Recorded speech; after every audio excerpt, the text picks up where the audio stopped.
আসসালামু আলাইকুম সম্মানিত বাজার আপডেটের ভাইরা। আজকে হচ্ছে 15ই ডিসেম্বর 2024 রোজ রবিবার। দেখতে পাচ্ছেন যে আমার হাতে জব জব জবের বাজার আপডেট একদম কম দেওয়া হয় সম্মানিত ভাইরা।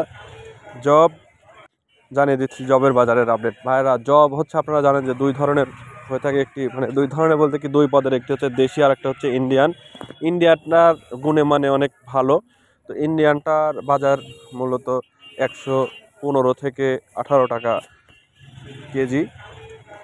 আর যেটা দেখতে মানে যেটা হচ্ছে দেশি, একটু দেখতে শুনতে গুণে মানে একটু খারাপ, সেটা মাত্র 65 থেকে 70 টাকা কেজি। তো সম্মানিত ভাইরা, এই ছিল হচ্ছে জবের বাজারের আপডেট। এরকম প্রতিদিন যদি বিভিন্ন পণ্যের বাজার আপডেট জানতে চান, আমাদের চ্যানেলটি সাবস্ক্রাইব করে আমাদের সাথে থাকবেন এবং কার কোথায় কত কি যাচ্ছে দয়া করে জানাবেন ভাইরা। সবাই ভালো থাকবেন, সবার সুস্বাস্থ্য কামনা করে বিদায় নিচ্ছি। আসসালামু আলাইকুম রহমতুল্লাহ।